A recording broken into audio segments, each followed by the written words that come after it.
साथियों प्रणाम।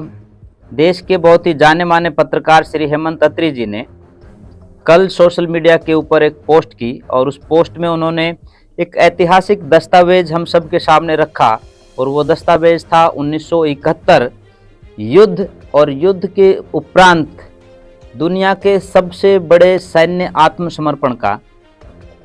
बहुत से लोग उस पत्र के मूल भाव को शायद न समझ सके हों, तो मेरे कुछ साथियों ने कहा कि इस पत्र के पीछे की पृष्ठभूमि वो सबके सामने रखना इस समय ज़्यादा ज़रूरी है जब दोबारा से हम लोग एक वैसी ही स्थिति में खड़े हैं जो 1971 में थी। तो आइए उस पत्र के पीछे की पूरी कहानी हम आपके सामने रखते हैं। तू भी बदल है फलक कि जमाना बदल रहा है। 16 दिसंबर 1971 ये तारीख केवल कैलेंडर का एक दिन नहीं है, बल्कि भारत के शौर्य, बलिदान, न्याय की सबसे गौरवपूर्ण विजय का प्रतीक बन गई। इसी दिन हमारे वीर सैनिकों ने वह कर दिखाया जिसे इतिहास हमेशा स्वर्णाक्षरों में याद करेगा।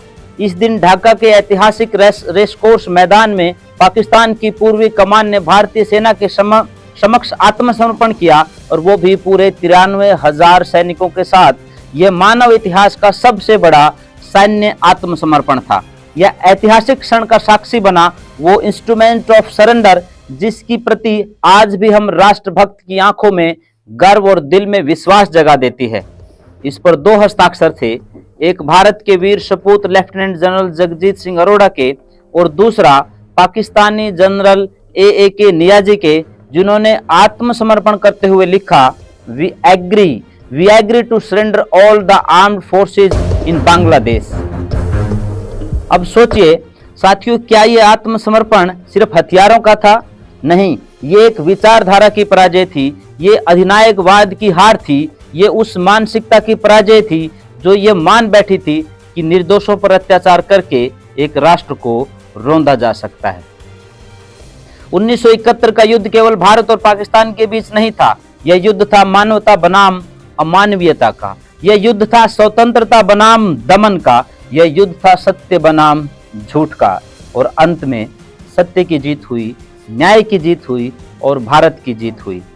साथियों, आइए जरा उस पृष्ठभूमि को समझें।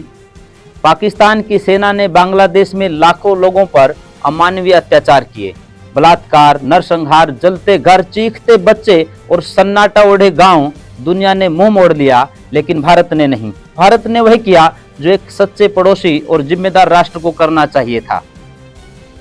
हमने बांग्ला भूमि की पीड़ा को अपनी पीड़ा माना, लाखों शरणार्थियों को शरण दी, भोजन दिया, आश्रय दिया और जब पाकिस्तान ने भारत पर आक्रमण किया तब हमारी सेना ने केवल जवाब नहीं दिया, उन्होंने इतिहास रचने का काम भी किया।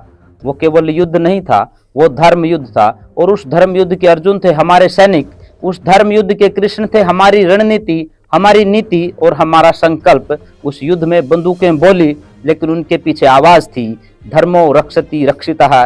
93,000 सैनिकों ने आत्मसमर्पण किया। यह मात्र संख्या नहीं थी, यह एक संकेत था कि अन्याय के हाथ कितने ही लंबे क्यों न हों, जब भारत खड़ा होता है तो अधर्म झुकता है। साथियों, जब उस दिन ढाका में लेफ्टिनेंट जनरल अरोड़ा ने आत्मसमर्पण पत्र पर हस्ताक्षर करवाए तो उनके चेहरे पर विजय का अभिमान नहीं था, बल्कि मर्यादा का सौम्य तेज था। यही है भारतीय संस्कृति जो युद्ध जीतने के बाद भी अहंकार नहीं करती, बल्कि पराजित को भी सम्मान देती है। जिनेवा कन्वेंशन के अनुसार भारतीय सेना ने सभी बंदियों के साथ सम्मान और मानवता का व्यवहार किया। आज हमें उस विजय पर गर्व तो है ही, लेकिन साथ ही यह स्मरण भी करना चाहिए कि यह विजय किन की कुर्बानी से संभव हुई है। हजारों सैनिकों ने अपने प्राणों की आहुति दी थी, तब जाकर के तिरंगा ढाका में लहराया गया था। वो वीर कभी लौट करके नहीं आए, लेकिन उनकी गाथा आज भी हमारी शिराओं में प्रेरणा बन करके दौड़ती।